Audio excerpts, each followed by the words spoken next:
Waalaikumsalam warahmatullahi wabarakatuh. Semoga Allah berikan kemuliaan kepada Anda, keluarga Anda, dan perbaikan dalam kehidupan. Saya mau bertanya, baik, misal seorang punya uang yang mana lebih diutamakan berinfak atau bersedekah ke keluarga atau membayar utang riba? Terima kasih untuk jawabannya Ustadz Adidayat Official. Semoga Allah muliakan kepada Anda sekali lagi dan berikan bimbingan kepada kita untuk mencari solusi yang terbaik. Pertanyaan singkatnya, kalau kita punya uang, rizki yang Allah titipkan kepada kita, mana yang didahulukan, membayar utang ya dari hasil riba atau kita bersedekah ya atau berinfak ke keluarga? Teman-teman, ini sudah masuk fikih aulawiyah. Aulawiyah itu yang paling prioritas ya di antara 2 atau 3 hal atau bahkan lebih yang ada di hadapan kita. Jadi program-program kehidupan ini apa, yang paling prioritas yang mana, itu masuk dalam fikih aulawiyah. Dalam hal ini kita akan lihat bahwa membayar utang itu hukumnya wajib. Ingat ya, membayar utang hukumnya wajib. Ingat, jangan enak minjamnya saja, begitu sudah mau bayar nggak ingat gitu kan. Ini persoalan. Jadi kita siapkan baik-baik, pahami hukumnya. Membayar utang itu hukumnya apa? Wajib. Karena itu ketika kita akan berutang dalam keadaan tertentu, kita mesti petakan dulu ya, dari kemampuan bagaimana kita mengembalikannya, dari bagaimana kita menyampaikan, membuat perjanjian dan sebagainya. Itu jelas langsung bahkan tertuang di Quran surah kedua Al-Baqarah dari ayat 282, bahkan nanti sampai ke ayat 283 sampai penutup akhirnya gitu kan, sampai mengingat dari Allah Subhanahu wa taala akan wahyu terakhir yang diturunkan. Jadi kembali satu ya, kita dari hukumnya dulu. Membayar utang hukumnya apa? Wajib. Apalagi ini hukumnya riba yang harus dibebaskan ya, harus dilepaskan sehingga terlepas dari keadaan riba. Sedangkan bersedekah ke keluarga, ini keluarga ini dibagi 2, keluarga pokok yaitu istri dan anak-anak gitu kan. Ini yang disebut dengan nafkah. Nafkah itu masih seakar dengan kata infak ya, nanti kita akan bahas. Dan yang kedua, ada di luar keluarga pokok kita yang sifatnya kita langsung dalam naungan kita, dalam pemeliharaan kita ya, tadi yang istri, anak, kemudian juga di dalam rumah kita. Yang kedua di luar itu ya, misal yang beda tempat tinggal dengan kita, ada ibu misalkan, ada keponakan, ada kerabat terdekat jauh, ada fakir, ada miskin ya, ada ibnu sabil dan sebagainya. Nah, ini perbedaan 2 hal ini. Kalau kita bikin cabangnya seperti ini, nanti baru kita gali hukumnya, kita pahami detailnya dulu, sehingga dengan pemahaman detail dan akar ini kita bisa memetakan hukumnya dengan baik. Satu, mana yang prioritas kita harus lakukan? Apakah membayar hutang, kan? Bayar hutang. Bahkan di sini hutangnya jenisnya riba lagi. Semoga Allah jauhkan kita dan lepaskan kita dari jerat-jerat riba. Kemudian di sini tadi pertanyaannya adalah berinfak atau sedekah. Nanti kita juga bisa bahas perbedaan infak dengan sedekah itu apa. Ini infak, dari infak ini saya buka begini, ada yang sifatnya wajib, ada yang sifatnya sunnah. Nah, sekarang perhatikan baik-baik teman-teman sekalian. Kalau kita melihat hukum bayar hutang, ini sudah hukumnya wajib, wajib dibayar. Oh, hati-hati ya, hati-hati ya teman-teman sekalian. Bayar utang hukumnya wajib. Berutang itu dalam konteks yang dibenarkan, dalam konteks dibenarkan, bukan riba, kan ada kebutuhan, itu mubah hukumnya. Bahkan kalau ada terkait dengan sifat-sifat kebaikan, hajat hidup dan sebagainya, itu bisa naik kadarnya dari wajib ke sunnah gitu kan, bahkan mohon maaf, dari mubah ke sunnah bahkan ke wajib dalam konteks-konteks tertentu yang memang berkaitan dengan hajat kehidupan ya, untuk melindungi jiwa atau nyawa. Tapi ingat, untuk membayar nggak ada turunan, dasar hukumnya wajib untuk mengembalikannya. Jadi kita temukan dulu, bayar hutang hukumnya wajib, apalagi melepaskan diri dari riba, yang riba ini sangat dilarang oleh Allah Subhanahu wa taala dengan redaksi yang sangat tegas. Maka kewajibannya jadi meningkat kan? Kewajibannya jadi meningkat. Sedangkan infak ya, dengan sedekah. Sedekah ini nama umum. Saya tuliskan dulu begini, sedekah. Ya, jamaknya sedaqat. Nah, ini. Ya, sedekah, sedaqat. Dari akar kata infinitif kata kerja yang pertamanya dari kata sedekah, sesuatu yang benar. Sedekah membenarkan, tasdiq pembenaran, siddiq orang yang punya sifat senantiasa membenarkan pada kebaikan. Ya, sedekah ini segala jenis kebaikan yang membenarkan keadaan iman kita. Sehingga dalam fikih disebut kullu ma'rufin sedekah. Semua jenis kebaikan itu yang didasarkan pada nilai iman untuk membenarkan keadaan iman kita, itu disebut dengan sedekah. Jelas ya? Karena seseorang kalau telah beriman, maka imannya perlu dibuktikan. Apa pembuktian dari iman itu? Perbuatan baik. Karena orang yang punya iman, nanti imannya akan memancarkan cahaya kebaikan pada seluruh elemen tubuhnya. Jadi ketika iman masuk ke dalam mata cahayanya, maka mata akan dibimbing untuk melihat segala yang baik. Iman masuk ke dalam telinga, maka telinga akan dibimbing untuk mendengar yang baik-baik. Demikian ke lisan, ke tangan, sampai ke ujung kaki. Nah, ketika semua ini berbuat dalam bimbingan iman tadi yang membenarkan ada iman dalam diri kita, dibenarkan oleh perilakunya, maka pembenaran perilaku terhadap keadaan iman itu disebut dengan sedekah namanya. Ya, perbuatannya sifatnya disebut dengan sedekah. Jadi kenapa disebut dengan sedekah? Karena terjadi perbuatan-perbuatan baik yang membenarkan keadaan imannya. Karena itu dalam kaidah fikih disebutkan kullu ma'rufin sedekah. Setiap jenis kebaikan yang bersumber dari iman seseorang itu disebut dengan sedekah. Jika perbuatannya bukan cuma 1, 2, 3, 4, 5 banyak, maka dijamakkan jadi sedekah. Ya, di sedekah ini nama umum. Salat itu masuk sedekah karena perbuatan baik membenarkan iman kita. Karena salat dibuka dengan kalimat iman, alladzina yu'minuna bil ghaib wa yuqimunas shalah.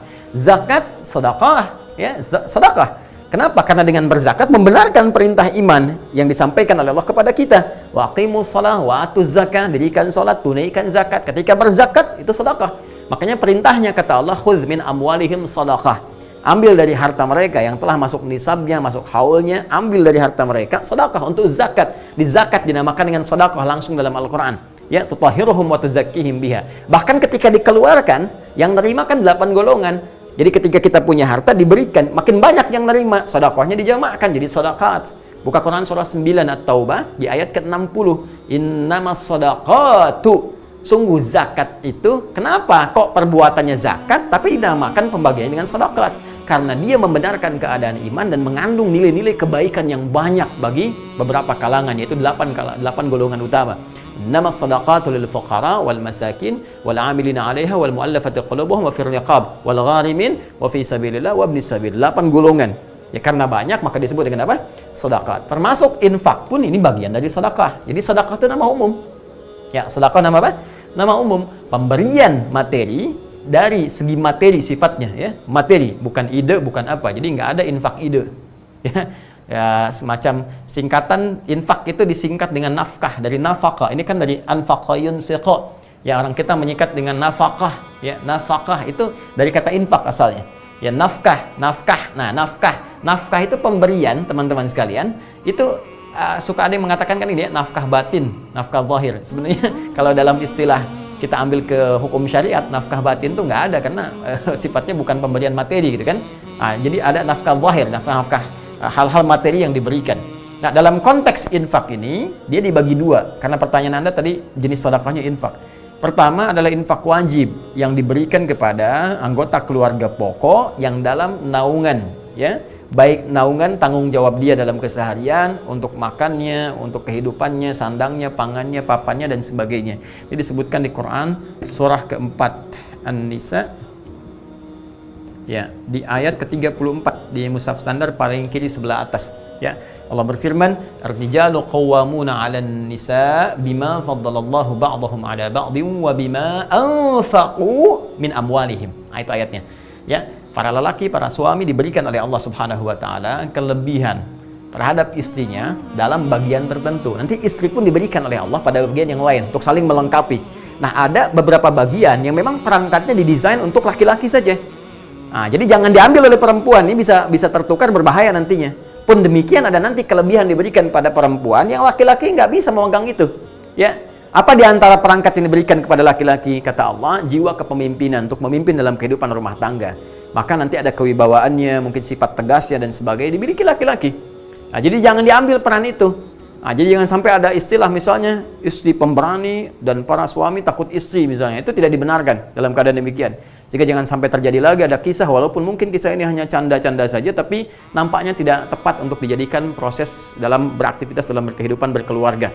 Ya, siapa di tempat ini yang takut sama istrinya, ambil sebelah kanan, kata Pak RT.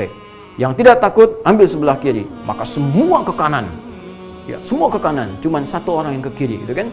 RT-nya bingung, karena RT pun takut juga sama istrinya. Dia di kanan gitu kan.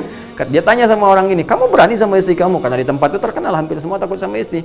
Kata dia, kenapa kamu ke kanan? Kamu berani? Nggak takut sama istri? Saya nggak tahu Pak, saya cuma disuruh istri saya ke kiri. Jadi ini menunjukkan bahwa ada bagian yang sama. Nah, ini tidak dibenarkan. Yang ada adalah berpartner bersama-sama dalam kebaikan. Ya, nah ini menata dalam kehidupan rumah tangga, suami jadi nakhoda, tapi juga tidak bisa otoriter. Ya, ada bagian-bagian tertentu berdiskusi, mengambil pendapat bersama-sama dan memutuskan dan menjadi juru bicara dalam keluarga pada suaminya. Yang kedua, wabima anfaqu min amwalihim, diberikan oleh Allah perangkat, ya, perangkat yang sangat spesifik untuk mencari nafkah. Ini dia. Infak yang dalam bahasa kita disebut nafkah. Nafkah untuk keluarga, ini yang disebut dengan nafkah wajib ini. Ya, keluarga. Nanti diberikan perangkatnya pada setiap suami laki-laki. Bedanya apa nanti dengan perempuan yang bekerja misalnya? Nah, laki-laki ini sifatnya mengikat, wajib dia. Ya, diberikan perangkat oleh Allah sepanjang punya kemampuan, kan, kemudian fisik baik, tidak ada kendala, nggak ada uzur yang lain, dia beraktivitas. Dan setiap dia bekerja, tetes keringatnya, Allah berikan dia rezeki. Rezeki ini berapapun yang dia dapatkan akan dicukupkan untuk jumlah keluarganya. Bisa keluarganya ada 5 bahkan, walaupun dapatnya cuma 500.000 misalnya, ya, per bulan, ini Allah cukupkan. Bahkan dikirim tidak dari sisi yang lain kalau dia beramal soleh dengan baik. Mungkin kesan kita dikirim oleh tetangga, atau ada yang lainnya, atau ada traktir, atau ada bonus. Ini bagian dari yang Allah berikan, dari ikhtiar yang dikerjakan. Ini cukup untuk 5 orang ini. Ya, beda dengan kasusnya kalau istri bisa yang bekerja. Hati-hati ya, hati-hati nih. Istri sepanjang ada kebutuhan, kewajiban yang melekat pada dia di rumah tangganya, maka kewajiban didahulukan dan suami yang bekerja. Tidak diperkenankan dia bekerja di luar yang mengabaikan tugas utama kewajibannya di rumah. Memberikan ASI kepada anak itu bagian dari kewajiban istri. Kan menyiapkan kebutuhan-kebutuhan suami yang sangat penting untuk kewajiban dia, itu juga bagian dari kewajiban istri. Jadi jangan sampai dia bekerja keluar, ini diabaikan. Sehingga terjadilah kekacauan dalam rumah tangganya. Anda itu kan nyari rezeki di luar untuk memperbaiki rezeki di dalam. Untuk apa Anda nyari harta banyak-banyak di luar kalau yang di rumah aja rusak? Gak ada perhatian, gak ada kasih sayang, gak ada perhatian dan sebagainya.